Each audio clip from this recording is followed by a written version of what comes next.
The Mathare Valley, located in the Kenyan capital, Nairobi, is the second largest urban slum in the country.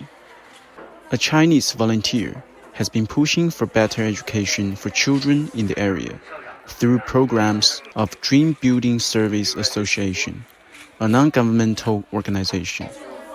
Ahead of the World Book Day, which falls on Sunday, Liu Yimeng Han, a DBSA co-founder, together with his colleagues, held a reading event at a local school set up by the organization. I think starting from my childhood, I've always been thinking that having a reading habit is very important and leads, actually works in the whole lifetime for a continuous self-study process. So book reading is always very important. Through the feedback of the kids, they are very interested with the reading process.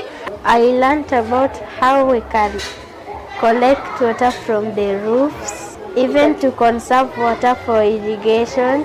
So even if the drought is, there is some water in our community. One of the ways is the bringing us of the books, because the World Book Day has to do with the enhancing or encouraging the culture of reading in pupils. So we have received books, and especially the books on the most crucial issue of water. These are very important, especially for the children in the slums. Dream Building Service Association, founded in 2014, has been promoting charity work in Mathare area in various ways. We've really seen a big improvements from the school. So we started the feeding program on 2019. So up to now we've been having the feeding program in the school. And through today's reading activity, I found that their reading skills has drastically improved.